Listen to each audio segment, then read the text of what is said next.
Hello guys, welcome my YouTube channel. तो आज हम यूपीएसआई हिंदी की क्लास स्टार्ट करने जा रहे हैं जो प्रीवियस ईयर यूपीएसआई में पूछे गए प्रश्न हैं। पहला टॉपिक है हमारा इसमें हिंदी व अन्य भारतीय भाषाएं, जो 2001 में पूछे गए 2017 तक में यूपीएसआई के हिंदी के क्वेश्चन। इसमें पहला क्वेश्चन आता है, हिंदी भाषा किस लिपि में लिखी जाती है। तो हिंदी भाषा हमारी देवनागरी लिपि में लिखी जाती है और देवनागरी लिपि जो है वो बाएं से दाएं लिखी जाती है। और जो देवनागरी लिपि है उसका विकास हुआ है हमारा ब्रह्म लिपि से। सेकंड क्वेश्चन आता है हमारा, भारत के किस प्रांत में कोंकणी भाषा बोली जाती है। जो ये क्वेश्चन यूपीएसआई में 2001 में पूछा गया। तो ये हमारी महाराष्ट्र और गोवा में बोली जाती है, लेकिन अब ये वर्तमान में गोवा की राजभाषा यानी कि आधिकारिक भाषा बन चुकी है कोंकणी। क्वेश्चन नंबर 3 आता है, भारत में हिंदी के बाद सर्वाधिक बोली जाने वाली भाषा कौन सी थी। तो इसमें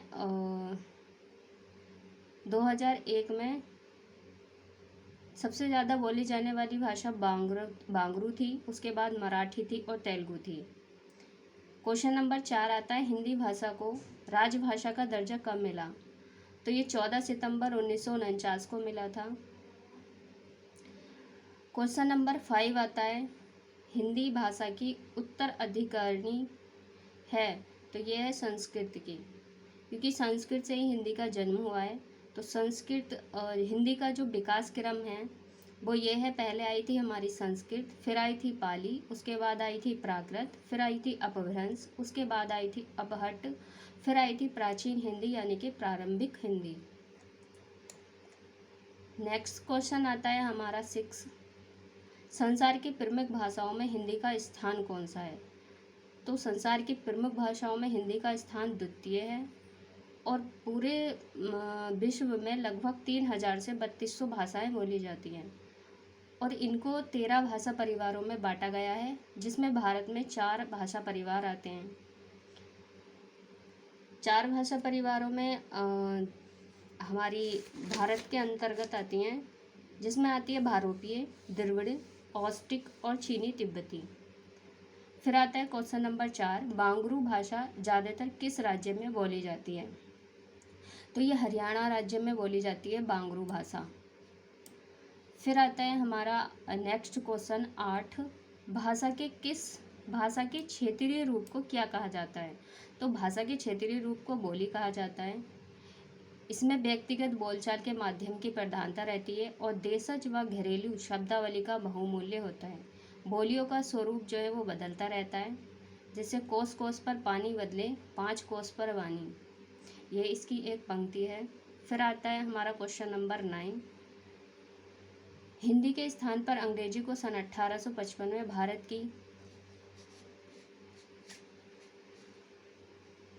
भारत की शिक्षा और प्रशासन भाषा के रूप में किसने स्थापित किया था। तो लॉर्ड मैकाले ने किया था। हिंदी के स्थान पर अंग्रेजी को सन 1955 में भारत की शिक्षा और प्रशासन की भाषा के रूप में लॉर्ड मैकाले ने स्थापित किया था। प्रश्न नंबर आता है हमारा 10,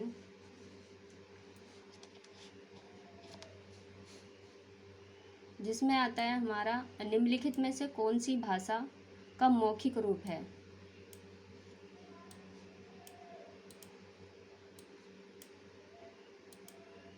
तो इसमें आता है हमारा बी, परिचर्चा। फिर आता है कन्नौजी बोली मुख्य रूप से निम्न में से कौन सी जिले में बोली जाती है।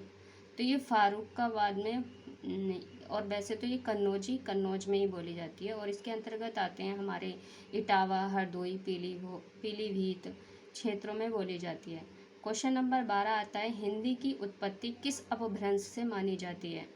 तो हिंदी की उत्पत्ति जो है वो शौरसैनी अपभ्रंश से मानी जाती है। हिंदी की उत्पत्ति शौरसैनी अपभ्रंश से मानी जाती है, जबकि इसी में हमारा बिरचंट जो है वो सिंधी और मागधी बिहारी हिंदी से और शौरसैनी अपभ्रंश से ब्रज भाषा की उत्पत्ति हुई। प्रश्न नंबर 13 आता है, जनगणना 2001 के हिसाब से भारत में निम्नलिखित में से भाषाओं में सबसे अधिक कौन सी भाषा बोली जाती है। तो ये बंगाली बोली जाती है 2001 जनगणना के अनुसार। फिर आता है क्वेश्चन नंबर 14, 2000 यूपीएसआई में 2017 में पूछा गया, किस वर्ष में हिंदी भाषा को क्रियान्वित करने का प्रस्ताव था? तो ये था 14 सितंबर 1949 को, जिसको हम 14 सितंबर को हिंदी दिवस भी मनाया जाता है। रोमन लिपि का प्रयोग किस भाषा के लिए नहीं किया जाता? तो ये है कुल्लुई। कुल्लुई भाषा के लिए रोमन लिपि का प्रयोग नहीं किया जाता। अन्य भाषाओं के लिए रोमन लिपि का प्रयोग किया जाता है, इसमें जैसे Germany, French, Spanish. Question number आता है 16, पुरानी हिंदी, उर्दू और अंग्रेजी के मिश्रण से उत्पन्न नई जबान कौन सी है? तो यह है हिंदुस्तानी भाषा, जो इन सबके मेल से बनी है। फिर आता है बघेली किस क्षेत्र में बोली जाती है? तो क्वेश्चन नंबर 17 है, बघेली किस उसमें बोली जाती है? तो बघेली बोली जाती है जबलपुर क्षेत्र में। ये पूर्वी हिंदी की बोली के अंतर्गत आती है। इसका विकास अर्धमागधी अपभ्रंश से हुआ है। क्वेश्चन नंबर आता है हमारा 18, निम्नलिखित में से कौन सी बोली मध्य प्रदेश की प्रमुख बोलियों में से नहीं है? तो बांगरू नहीं है, क्योंकि बांगरू हमारी हरियाणा में बोली जाती है और हरियाणवी का अन्य नाम बांगरू भी है। क्वेश्चन नंबर आता है 19, रावड़ी बोली कहाँ बोली जाती है? तो ये बोली जाती है हमारी हरियाणा में, रावड़ी बोली। क्वेश्चन नंबर 20 आता है, हिंदी भाषा में कौन सी भाषा है? हिंदी जो है वो भारत की कौन सी भाषा है? तो हिंदी जो है भारत की राजभाषा है, और राजभाषा हिंदी जो है वो 14 सितंबर 1949 को स्वीकार की गई थी, जो धारा 301 के अनुसार संघ की राजभाषा हिंदी और लिपि देवनागरी होगी। फिर आता है क्वेश्चन नंबर 21, भारत भाषा लिखने के लिए प्रयुक्त चिन्हों को व्यवस्थित रूप को क्या कहते हैं? तो भाषा लिखने के जो प्रयुक्त चिन्ह हैं उनके व्यवस्थित रूप को हम लिपि कहते हैं। क्वेश्चन नंबर आता है हमारा 22, हड़ौती बोली कहाँ बोली जाती है? तो ये बोली जाती है हमारी राजस्थान में। क्वेश्चन नंबर 23 आता है, दिए गए विकल्पों में से द्रविड़ परिवार की भाषा कौन सी है? तो यह है हमारी कन्नड़। द्रविड़ परिवार की भाषा कन्नड़ है। ये भारत के कर्नाटक राज्य में बोली जाती है तथा कर्नाटक की राजभाषा तेलुगु, तमिल, मलयालम आदि भाषाएं भी द्रविड़ भाषा परिवार के अंतर्गत आती हैं। उड़िया, असमिया और बंगला आदि का जन्म मागधी अपभ्रंश से हुआ है। क्वेश्चन नंबर आता है हमारा 24, निम्नलिखित में से प्राचीन भारतीय आर्य भाषा कौन सी है? तो संस्कृत जो है हमारी वैदिक आर्य भाषा है, जो वेदों में भी प्रयोग की जाती थी। क्वेश्चन नंबर आता है हमारा 25, मथुरा, आगरा, धौलपुर, ग्वालियर आदि क्षेत्र में निम्नलिखित में से कौन सी बोली बोली जाती है? तो डी आता है हमारा ब्रजभाषा। क्वेश्चन नंबर आता है हमारा 26, राजस्थान में अनेक बोलियां बोली जाती हैं। वाक्य निम्न में बोलियां शब्द है। तो बोलियां शब्द क्या है? बोलियां शब्द है हमारा स्त्रीलिंग। हिंदी का मानक रूप किस भाषा से विकसित हुआ है?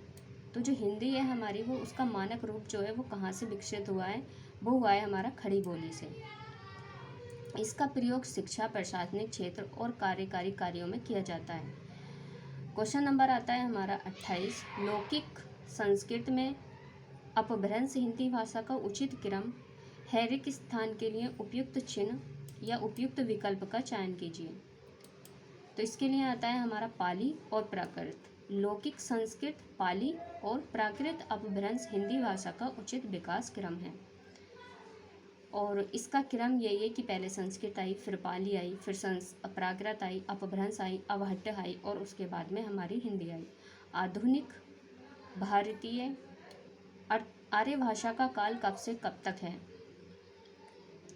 तो क्वेश्चन नंबर है हमारा 29, इसका है आधुनिक भारतीय भाषा आर्य भाषा का काल 1000 ईसा पूर्व से अब तक है, ईस्वी से अब तक है। और इसमें अन्य हैं, जैसे प्राचीन भारतीय आर्य भाषा का 1500 ईसा पूर्व से 500 ईसा पूर्व तक है। मध्यकालीन भारतीय आर्य भाषा का 500 ईसा पूर्व से 1000 ईस्वी तक है। आधुनिक भारतीय आर्य भाषा का 1000 ईसा पूर्व से अब तक है। फिर आता है हमारा क्वेश्चन नंबर 30, हिंदी को विकास प्रदान करने वाली भाषा कौन सी है? तो अपभ्रंश है। उसके बाद है क्वेश्चन नंबर 31, ब्रह्मलिपि, ब्राह्मी से किस लिपि की उत्पत्ति हुई? तो देवनागरी की ब्रह्मलिपि से उत्पत्ति हुई। क्वेश्चन नंबर आता है हमारा 32, हिंदी भारत की है सही विकल्प का वाक्य पूर्ण कीजिए। तो ये है हमारी राजभाषा। हिंदी भारत की एक राजभाषा है जो भारतीय संविधान के भाग 17 और अनुच्छेद 343 वन के अनुसार संघ भारत की राजभाषा हिंदी और लिपि देवनागरी है। संविधान की 8वीं अनुसूची में मूल रूप से 14 भाषाएं थीं। वर्तमान में 22 भाषाओं को सम्मिलित किया गया है। क्वेश्चन नंबर आता है हमारा 33, आधुनिक भारतीय आर्य भाषाओं का विकास किससे हुआ है? तो अपभ्रंश से हुआ है हमारा।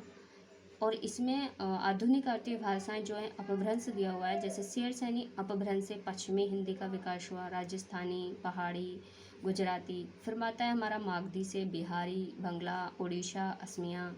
अर्धमागधी अपभ्रंश से पूर्वी हिंदी, महाराष्ट्री, मराठी, विरचन से सिंधी, पेचासी से पंजाबी।